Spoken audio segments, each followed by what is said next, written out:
Hello friends, today we will learn Frobenius method, differential equation, how to solve by Frobenius method differential equation. Okay, then we consider the example. Solve x square y double dash minus xy dash minus x square plus 5 by 4y dash is equal to 0.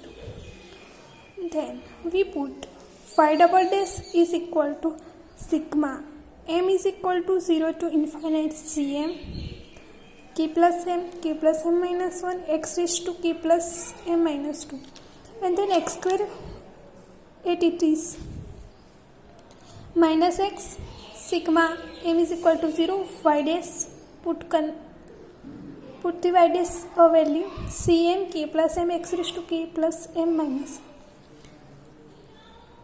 x square plus 5 by 4 it is, and then put y value, not y dash, y value sigma m equal to 0 to infinite cm x raised to k plus m is equal to 0. Okay, then x square and x raised to k plus m minus 2, then उन दोनों का सम होगा और फिर answer आएगा k plus. ये above entities लिखना है इसको. Then x and x raise to k plus m minus 1 का आंसर है ये. इन दोनों का सम होगा. आधार समान हो तो घातનો સરવાળો થાય એ નિયમ ઉપરથી અહીંયા કર્યું છે. ઓકે, અહીંયા તમે કૌંસ છૂટો પાડશો ને તો ઓકે સિગ્મા એમ બરાબર 0 to infinite c m x raise to k plus m plus 2, કારણ કે 2 એન્ડ કે પ્લસ એમ એટલે પ્લસ 2 થશે માઇનસ 5 બાય 4 એટીટીસ. Okay, then where x raise to k plus m વાળા જે બી પદો છે એને કોમન કાઢવાના છે, મતલબ આ ઘાતના જે બી પદો છે એને એક સાઈડ લખી દો m. And k plus m plus 2 વાળા બીજા પદમાં. Then okay cm what's to here, not a complicated but to understand properly, k plus m into k plus m minus 1 minus k plus m minus 5 by 4. तो here इन दोनों का multiple होगा, मतलब k plus m square minus k plus m, ये भी है k plus m तो minus और दूसरा minus 2k plus m and then it is 5 by 4. Okay, then वो दोनों तो जैसे वैसे ही उसको लिखना है.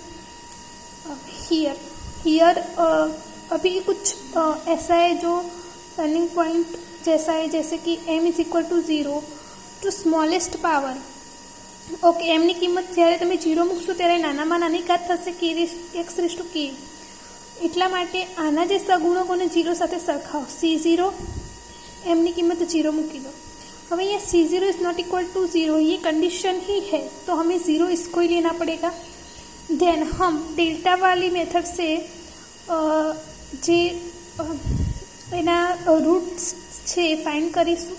તો ડેલ્ટા બરાબર બી સ્ક્વેર માઇનસ 4ac, બીની કિંમત છે 8 તો એનો સ્ક્વેર 64 માઇનસ 4, એનો 4, સીનો માઇનસ 5, 64 પ્લસ 80 144નું ડેલ્ટાનું વર્ગમૂળ એટલે કે ત્યાં 12 થઈ જશે. હવે અહીંયા બે એકવાર 8 માઇનસ 12 લઈશું, એકવાર 8 પ્લસ 12 લઈશું, બરાબર. તો એ રીતના આપણો આન્સર આવી જશે.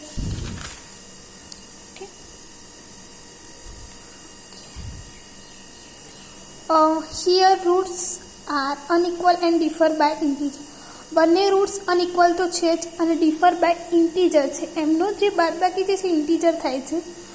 તો પછી તમારે રિકરન્સ રિલેશન માટે cm k plus m minus 2 minus 5 by 4 minus cm minus 2 is equal to 0 મૂકવાના છે. here m is equal to 3 and k is equal to minus 1/2. We can't obtain C3, so C3 is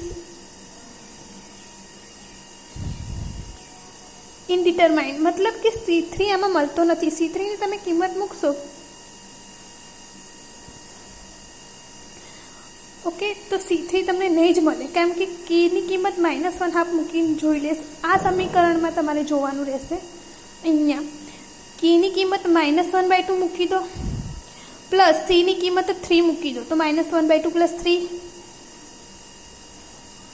5/2 -1/2 + 3 -2 તો 5/2 -2 and then 1/2 તો એનો 5/4 - 5/4 તો 0 થઈ જશે. મતલબ આ કિંમત માટે C3 જે છે એ 0 થાય છે એટલે એ ડિટરમાઇન કરી શકાશે ને, એટલે કે ઇનડિટરમાઇન્ડ છે. કોના માટે? K બરાબર -1/2 માટે. બરાબર. તો પછી રિકરન્સ રિલેશનમાં તમે પહેલાં CM શોધતા હતા એટલે સૂત્રનો કરતા બનાવી લખો. હવે અહીંયા બી થોડું કન્સિડર કરી દઈએ આપણે કે કઈ રીતના પદ લખ્યું છે. આનું જ સોલ્યુશન મેં અહીંયા નીચે આપ્યું છે. મોસ્ટલી વિડીયોમાં શું છે કે ડાયરેક્ટ આના પરથી આ પદ લખી દે, બટ કઈ રીતના તો એ આપણે થોડુંક કન્સિડર કરવું પડે. ઓકે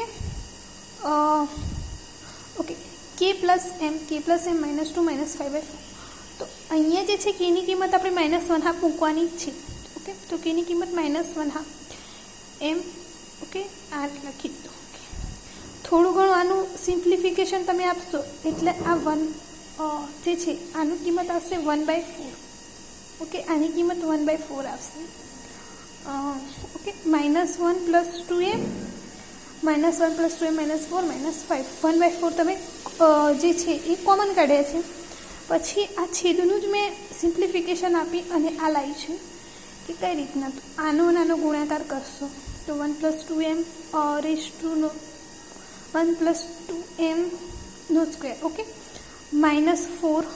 ઓકે 1 + 2M અહીંયા 4 સાથે ગુણાશે. ઓકે અહીંયા સ્ક્વેર નહીં આવે. Okay sorry, here is not a square. Okay sorry -5. Okay then 1/4. Okay આના જે છે રૂટ આપણે પાડ્યા છે, જેમ કે x² - 4x -5. તો -5ના એવા ભાગ પાડો એટલે કે 5ની બાદબાકી કરો કે જેથી -4 આવે તો -5 + 1 થશે. એ રીતના ભાગ પાડી પછી થોડું ઘણું સિમ્પ્લિફિકેશન એકાદ લીટીનું છે એ આપીને આ ભાગ પાડ્યા છે, જે તમને ખબર પડી જ જશે, કોઈ હાર્ડ નથી આમાં. ઓકે તો આ એના પરથી પછી આ લાવી દીધું છે. ઓકે તો ડાયરેક્ટ આ મતલબ કે આ છેદોનું મેં જે છે અહીંયાથી છેદોનું આ સિમ્પ્લિફિકેશન પછી અહીંયા લખ્યું છે, બાકી તો એમને એમ જ છે બધું. ઓકે ચલો હવે અહીંયા C2 = C0/2. ઓકે તો C2ની કિંમત માટે મૂક્યું છે, C3ની C4ની કિંમત માટે મૂક્યું છે, જે આપણે અહીંયા એમની કિંમત 2 4 5 6 લઈ શકીએ.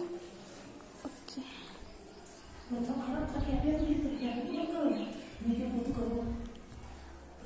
C5 માટે C3 2 5, C6 માટે C4 3 6.